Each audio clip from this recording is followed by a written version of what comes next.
Eu quero convidar você a abrir a sua Bíblia, que é a Palavra de Deus, no caderno de Mateus, capítulo de número 8. Nós vamos ler a partir do verso de número 2, que diz assim: E eis que um leproso, tendo se aproximado, adorou de joelhos e clamou: Senhor, se é da tua vontade, purifica-me. Então Jesus, estendendo a mão, tocou, dizendo: Eu quero ser limpo. E naquele mesmo instante, ele ficou purificado da lepra. Em seguida, disse Jesus: Veja que não diga isso a ninguém, mas segue e mostra o teu corpo ao sacerdote e faz a oferta que Moisés ordenou para que servisse de testemunho. Essa palavra, ela é tão interessante, porque ela nos mostra um homem enfermo, leproso, a pele cheia de feridas, mas não era só a pele. Certamente também a sua alma estava ferida, estava machucada, porque ninguém nunca quis ter lepra. Uma doença terrível, principalmente para aquele tempo. E aquele homem cheio de feridas da alma e feridas também do corpo, não diz a palavra, mas certamente estava cheirando mal, certamente o aspecto deveria ser horrível.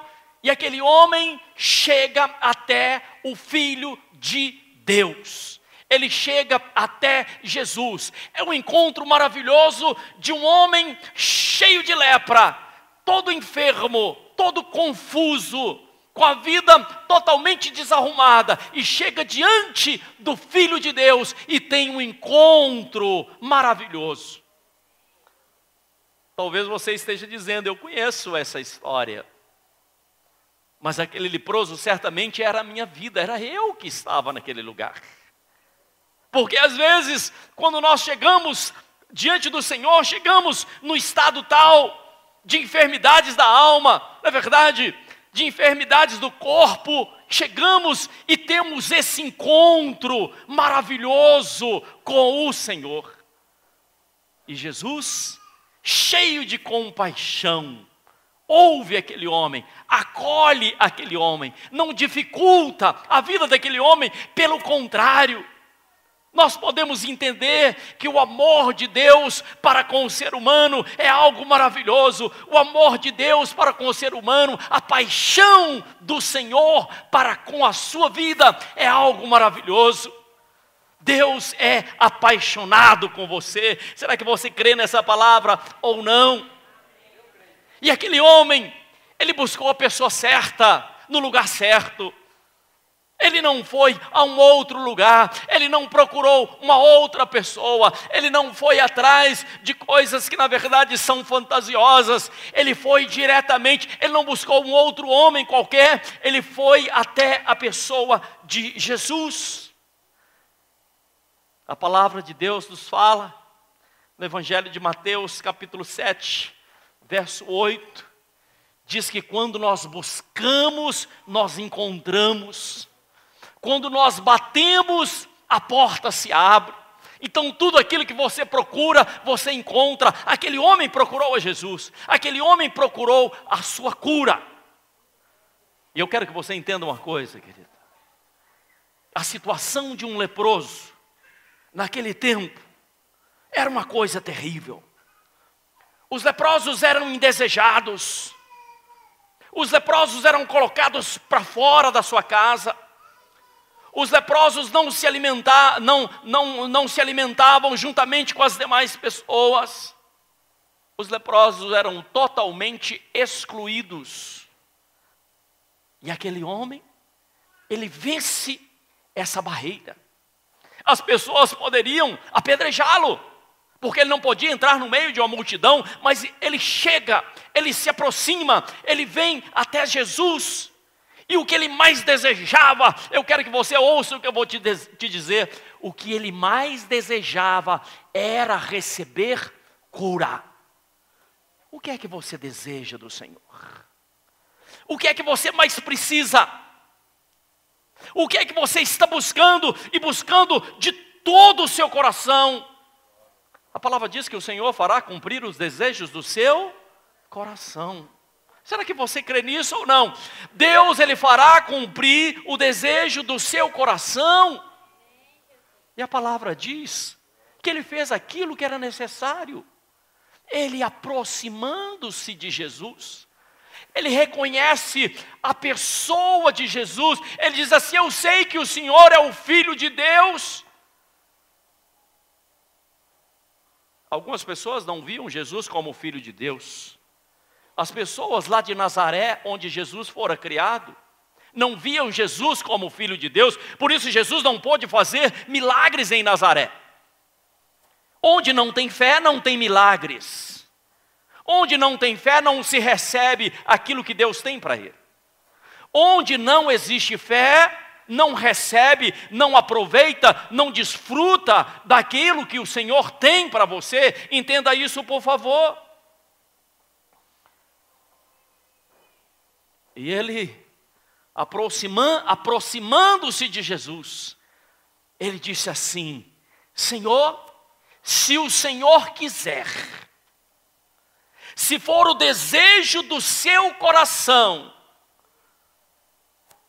Qual é o desejo de Deus para você? É que você seja curado. Qual o desejo de Deus para você? É que você seja transformado. Nós temos um Pai, e é um Pai bom. Deus é bom. Deus não quer que você esteja enfermo. Deus não quer que você esteja passando situações complicadas. Não, Deus não quer. Jesus, se for o desejo do seu coração, Ele confiou na pessoa de Jesus. Ele adorou a Jesus. Se o Senhor quiser, e Jesus diz assim: eu quero. Mas eu quero que você entenda uma outra coisa. A lepra era vista naquele tempo como consequência do pecado.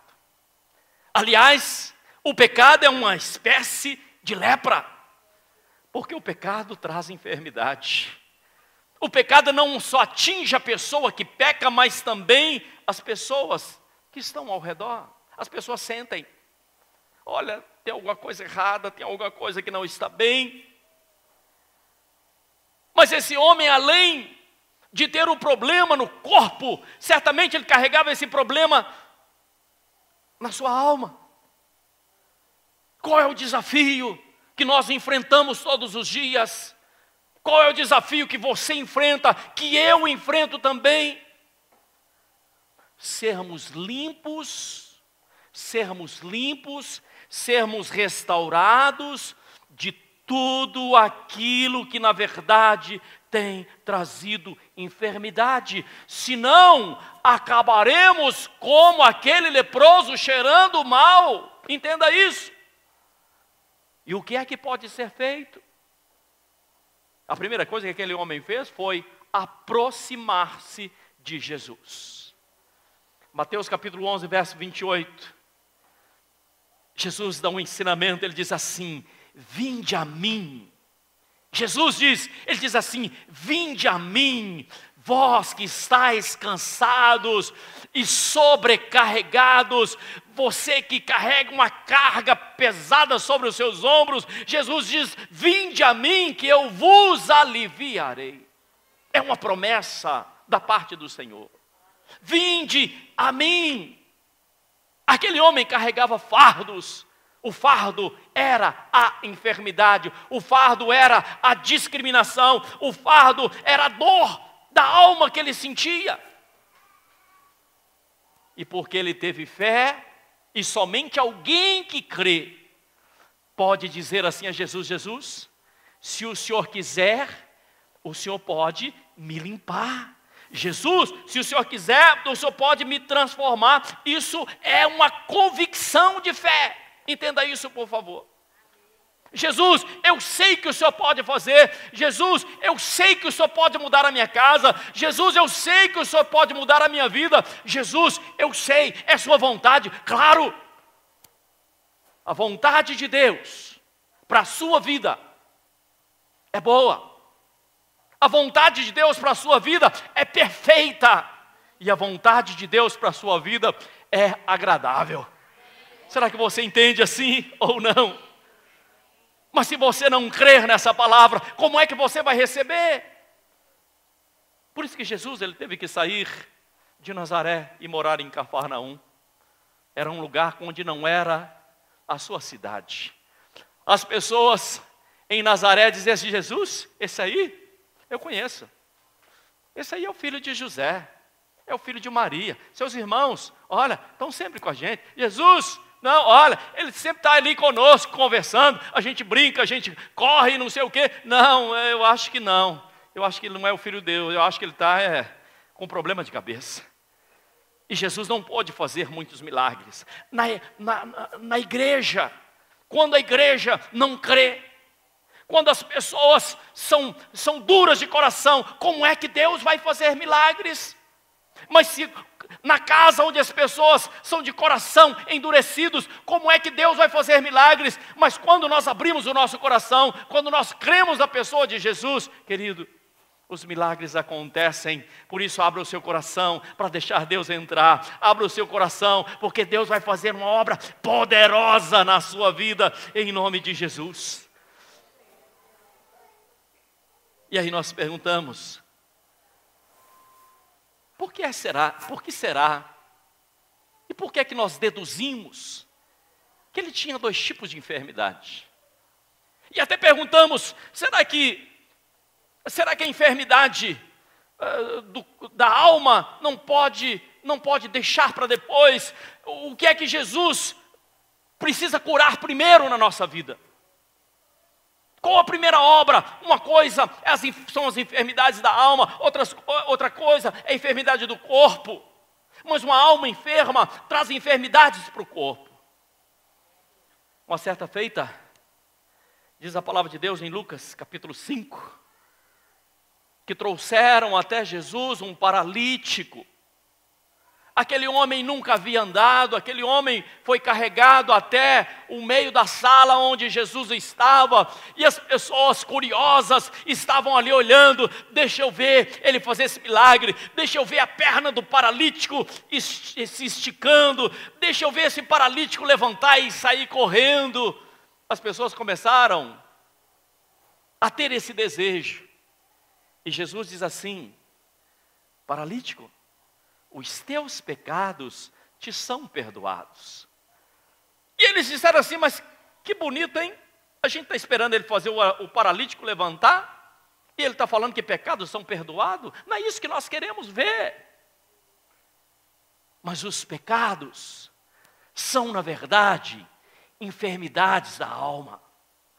Jesus estava perdoando para que depois ele recebesse a cura. Entenda isso. Primeiro vem a cura da alma, depois vem a cura sobre o corpo. Primeiro os pecados são perdoados, depois Deus começa a mudar a nossa vida. E aquilo que Deus deseja no coração dele é exatamente que os nossos pecados sejam perdoados. Por quê? Porque uma alma aflita, uma pessoa que carrega aflições na sua alma, é uma situação complicada, e nós acabamos com as correrias do dia a dia, com as pressões que nós sofremos nos dias a dia. Nós sofremos pressões no dia a dia. Às vezes nós somos questionados, às vezes nós somos colocados em situações complicadas, não é verdade? E acabamos adquirindo tantas situações que nós não gostaríamos. O salmista nos dá uma lição maravilhosa. Eu gostaria que você observasse comigo o Salmo de número 42. O salmista descreve algo no Salmo 42. Ele fala de uma pessoa que ele diz assim: como a corça suspira pelas águas correntes, como a corça suspira pelas águas correntes, assim por ti, ó Deus, a minha alma anseia. Entenda uma coisa: uma corça sendo perseguida pelos caçadores. Uma corça que foi levada à exaustão, que já não consegue mais correr direito, que está ofegante, que está à beira do colapso, que está à beira da morte, porque ela está sendo perseguida, acuada pelos caçadores, e ela vai correndo, e é a mesma história do salmista. Ele diz assim: assim como a corça que suspira pelas águas. Ou seja, essa é a nossa história, é o que nós vivemos, é o que nós passamos no nosso dia a dia. Ele diz assim: assim suspira a minha alma. Era a mesma situação do leproso, alguém que procurava uma cura. É a mesma situação de milhares e milhões de pessoas procurando algo. Eu preciso, eu necessito, eu estou sedento, eu estou faminto. E o salmista diz mais, no verso número 5, ele não está tratando do corpo, ele está tratando da alma.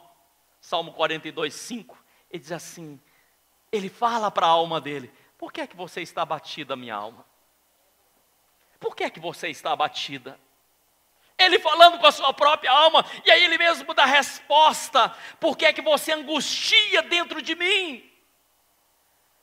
Será que você já viveu essa situação de uma angústia profunda? De uma tristeza profunda que abate a sua alma, que chega lá no mais profundo do seu ser, e você diz assim: por que é que eu estou assim? Por que é que eu estou vivendo desse jeito? Será que eu tomo um remédio? Será que eu vou ao médico? O que é que eu faço diante dessa situação? O que é que eu faço diante desse problema? E aí ele mesmo dá a resposta, ainda no verso de número 5, ele diz assim, ele faz a pergunta e ele mesmo responde. Ele diz assim: deposita toda a tua esperança em Deus. Eu acho que você não ouviu o que eu disse. Você que está angustiado, você que está entristecido, você que está com as circunstâncias ao seu redor, parece que as coisas estão a ponto de ruir. Ele diz assim: deposita a sua confiança em Deus. Por quê? Porque Ele é capaz de curar a sua alma. E Ele é capaz de curar o seu corpo. E normalmente quando nós recebemos a cura da alma, nós recebemos também a cura física. E Jesus chega para aquele leproso e diz assim: eu quero, seja limpo. Eu quero que você seja sincero com você mesmo. O que você pensa que é o desejo de Deus para a sua vida? O que você acha lá no profundo do seu coração? O que você acha que Deus quer? Talvez você diga assim: mas eu pequei muito, eu errei muito no passado, estou merecendo. Estou passando por isso porque eu procurei. Ah, querido, deixa eu te explicar uma coisa. No Antigo Testamento, os sacerdotes apresentavam o sacrifício diante de Deus. E foi o que Jesus falou: aquele leproso vá e se apresente ao sacerdote e faça a ele uma oferta. Está escrito aí no verso que se segue. Jesus fala para aquele homem, fala assim: vá, apresenta ao sacerdote e faz a oferta que Moisés ordenou para que sirva de testemunho. Entenda uma coisa?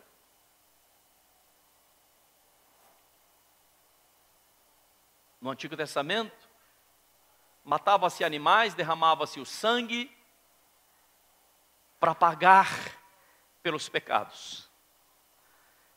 E aí a gente começa a pensar: mas que coisa injusta!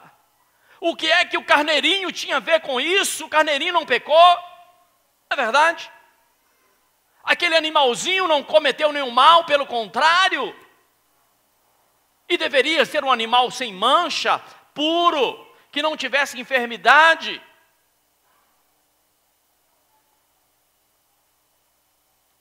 Se fosse hoje a Associação Protetora de Animais, ia criar uma briga, não é verdade? Isso no Antigo Testamento.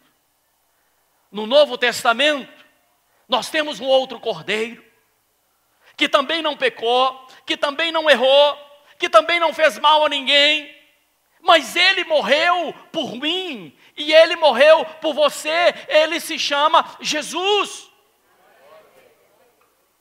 Pelos nossos pecados, pelas nossas falhas, pelas nossas mazelas. Mas o que nós precisamos, colocar a nossa vida nas mãos dele e dizer: Jesus, eu quero ser limpo.